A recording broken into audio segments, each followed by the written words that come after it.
This is the 217 Recovery Podcast with Corey Winfield. I'm kind of on the outs with Little People of America.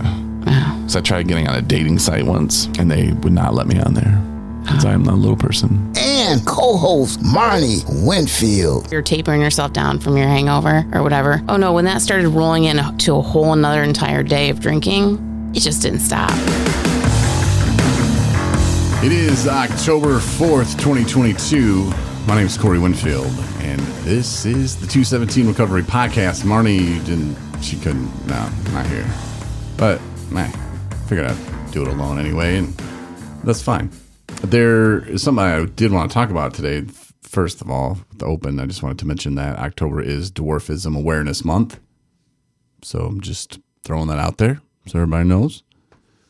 And second, I want to give props to a few organizations. First, I want to say thanks to Costco here in Traverse City. They hooked us up, donated a little gift card for us that we could use for gas as we take people to and from treatment. That really helps, especially gas prices, of course. So I want to thank them. Thank you. It means a lot that you support people in recovery. And also to the Detroit Lions. We reached out to them because I found that people in early recovery, just like when I was in super early recovery, I didn't know what I liked, and I didn't know that I could still have fun with the things that I did like because I associate everything with drinking. Fantasy football. That's why we have the 217 Sober League. A bunch of sober people attempting to be sober, and me attempting to play fantasy football this year is a disaster for me. And it's teaching me a lot about myself. You know, it's something that I always think that I'm good at, and my team's 0-4. So, yeah, finding stuff in early recovery that you can find fun, you know, with other people that are in recovery. Like we can go to a Detroit Lions game, watch a football game, not drink a beer, not smoke a joint, not snort a line. We don't have to do any of that, and we can have a blast. And it's about showing those people in early recovery that we can do that, you know, as a group of people. And it becomes something that will be fun. And of course, we're going to post tons of pictures, and it's just going to be a blast. And people in early recovery in Traverse City, we're going to give them a chance to go with us, you know, to win some tickets and join us. And it's going to be fun. It really will. So I want to say thanks to the Detroit Lions. And we're going to go on October 30th to watch them take on the Miami Dolphins. And the Lions, I can tell you that I don't really have any allegiances to any NFL team, but I'm kind of leaning towards them after Hard Knocks. You know, I kind of fell in love with the coach and some of the players, and I'm rooting for them. They could easily be 4-0 this year. They're in every game, you know, but it's fun and it's interesting, and it'll be a great time. So I just want to say thanks to the Detroit Lions for, you know, hooking us up with tickets and giving us an opportunity to show people in early recovery that, yeah, recovery is possible, and you can have fun in recovery. You can have fun being sober. So that really does mean a lot. So thanks again. Also, I don't know if I mentioned, maybe I did, Chicago Bears, they sent an autographed picture of like all their studs. And that was very, very nice. They didn't have to do that. You know, we're in a different state, and they sent us that, and that was just amazing. So thanks to the Chicago Bears. The Detroit Tigers sent an autographed picture that one day we'll use to auction off. And at some point, there'll be this big auction or something. And yeah, we really appreciate that. The Cubs last year, we didn't ask them this year, but last year they sent us a picture. So thanks to them. Thanks to Meijer. Thanks to Walmart. Walmart and Sam's Club have been very, very nice to us, and they do support recovery. So big thank you to them. Yeah, just some of the organizations. Now I feel like I have to name them all because I don't want to forget anybody. Breaking Alignment Plus here in Traverse City, they take care of us. They really hook us up. Like when I hit that basketball, it came out of nowhere. I was driving, like seriously, driving in the middle of nowhere in Eau Claire, Michigan, and this basketball just comes rolling out of this cornfield. Okay, it came out of people's driveway, but still, trying to set it up as a little better story, but I hit it, and then it did some damage. So I had to take it in, and they really, really helped us, you know, and they're like, we'll eat half the cost for you if that helps. I'm like, oh my God, thank you. But yeah, thanks to those organizations. I know I'm forgetting a lot of people. Speedway, They've hooked us up in the past. Bell Tire has hooked us up with gift card. I can't remember. No, see, now there's a lot of people though that really do support recovery. Fantasy Footballers Podcast, they hooked us up. I don't want to forget anybody. NMRE, Northern Michigan Regional Entity. They're one of the 10 PIHPs in Michigan. I wish they were the only one. That would be awesome. Not to get too political and into the whole system and how it works, but the PIHP is the prepaid inpatient health plan. But you get the other 9 in the state. I haven't worked with all of them or talked to all of them, but I know 2 of them kind of suck. NMRE, though, focus on the good things. They do a great job of what they do, and they go above and beyond. And it's great, for people like me who are in recovery, who are trying to help other people who are in recovery, because you never know when you're going to come across that person that you help, and that's going to be the time. I went tonight and I spoke at the treatment center here in Traverse City, and it was about having fun, in recovery, and how my mind changed. I went to treatment at that time 14 times before I went the last time, and it was just, when am I going to get it? I pray to God all the time, God, let me figure this out. Like, why? Please, Lord, let me figure this out. Let me get it. Let me understand it. And he did, and it was the way I prayed. He let me understand it. He let me get it. And the last time that I prayed, I was in jail, and I said, God, please let that be my last drink. And it's been my last drink to this day. But when I went into treatment the last time, I had a month that I didn't drink, and they almost didn't send me. Swimba was like, oh, no, you've been sober almost a month. You don't need treatment. That's when my therapist was like, oh, no.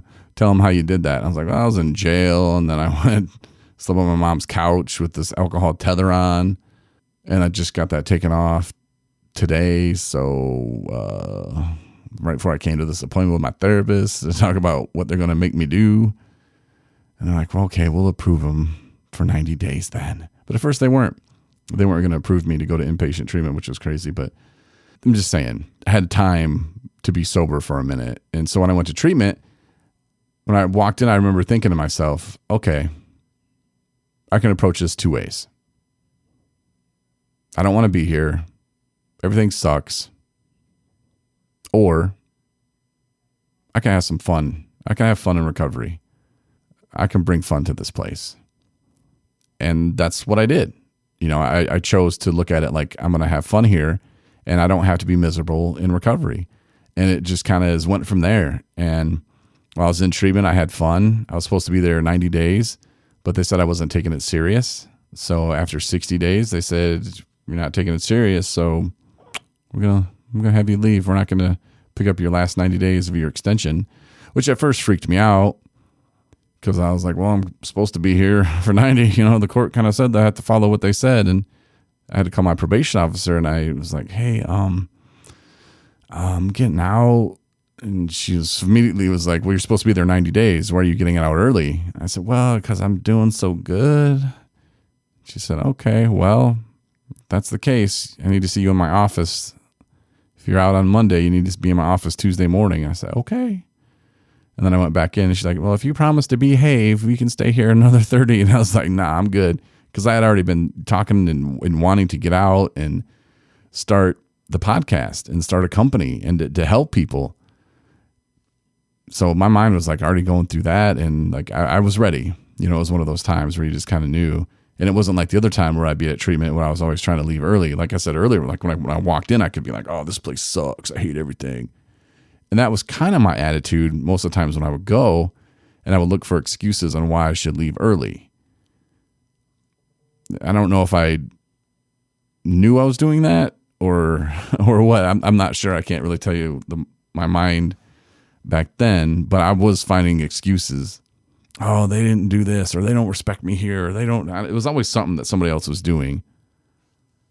It wasn't about, oh, I hate drinking, I should probably stay here. Oh, I'm good, man. I'll figure this out. These people are stupid. I could teach this class. I said all that stuff that I hear people say today. But it wasn't until I was like made to be there. And yeah, I was having fun. I really was. But they thought I wasn't taking it serious. And at that place, I only met with my therapist a couple times. Like, I don't think that she actually understood what I was doing there. So it was kind of like misunderstanding. But like I said, it worked out. Everything happens for a reason. And the fact that I got out early, I got to see my grandfather one more time. So God works in mysterious ways. So be careful how you pray. Of course, you probably heard, don't ever pray for patience. Yeah, don't. I did that one time, and that was still dealing with it, I think. But, when you pray, just take this from me. Let me figure it out. Stuff like that. Just ask, please, let that be the last time I ever use any kind of substance to cover up my feelings or to cover my emotions. Teach me, Lord, how to deal with it. Well, be careful, because he might teach you the long, hard road. But, I had to go through everything I had to go through where I can be where I'm at today and I can help other people. And that's something that gives me purpose. And that is all what keeps me sober today. It's not Marnie. I love her to death. I love our relationship. I would never could have that if I was drinking. And she would tell you the same thing. She loves me to death. She would never have me if she was drinking. But it all just kind of worked out how it's supposed to. We don't have every day with like rainbows and unicorns and stuff like that. But damn, it's so much better than the life I was living before. Like I couldn't even tell you. It's just such a difference that if you told me this, because I'm coming up on 4 years in December, I'll have 4 years clean. If you would have told me 4 years ago today that this is what I'd be doing, I'd be talking to a microphone in the studio, I would say you're nuts. I would say, what? Like, there's no way I would believe you. If you were telling me that I was helping people get to and from treatment safely, and I was, talking with them on the way there the whole time, that I'd be a recovery coach, and I've taken all this training and all this other stuff, and I'm doing all this, I'm talking at treatment centers every week. Are you kidding me? I would say you're nuts. I'd say you're absolutely crazy. But here I am. And even taking people to treatment is kind of crazy. Like, I don't think I ever would have thought about that if God didn't put that in my way. And when I say in my way, I mean in my path. When I was working at the radio station, when I left there, I was trying to draw unemployment, and I didn't know what I was going to do for a job. And my aunt needed a ride to a doctor appointment, and I wasn't doing anything. I was like, I'll give you a ride. And she was telling me like, oh, there's this place called Chet Mobile, and they're out of Marion Springs, and that's what they do. And I was like, what? So we went over there, and I asked the lady if they were hiring, and she's like, well, maybe, So I filled out an application, and they did a background check, and they called and said, hey, we'll hire you. But they never knew when they needed you. So they would call me at like 6 or 7 at night and go, hey, we need you tomorrow at 4 a.m. And I'm like, okay. And then I'd wait and never get a call. I'm like, damn, okay, I guess I'm not working tomorrow. But it was for very, very little pay. But it was cash. So I was like, all right, cool, we'll do that. And I would take people to their doctor appointments. I remember taking this one guy, and he was in a bad way, and he was going for some really bad things, and I was going through something, and I was all pissy and pissed off and just irritated. And then I started thinking, what am I so bitchy about? This guy is going for some major stuff here. Like, he's cheerful. He's joking with me. You would think that I'm the one going in for all this stuff, and this guy, it really made me think, and it really opened my eyes to having a purpose, because even though I didn't make that much money there, it gave me a purpose and helping people get to where they needed to go. And maybe they were having a bad day. They didn't need to have my bad day rub off on them. Like sometimes I needed to be the guy that just listened. I couldn't have empathy with all of them, but I could have sympathy for them. And sometimes they didn't need sympathy. Sometimes they needed a good joke, so I got really good at like talking to those people. And that really transitioned into what I do today, with taking people to treatment. But it never would have been if I didn't take that job, if God didn't put that in my way. And my aunt, who I took to the doctor appointment that day, she's a big believer in God. Did God set that up? Absolutely. Like that was supposed to happen that way. It was all supposed to happen exactly how it did for me to be where I'm at today. It's crazy. Just one little thing, one little day. So when you're going through those hard days or those bad days where you think, oh, this doesn't matter. Why is this happening? No, I had just gotten fired the first time ever from radio.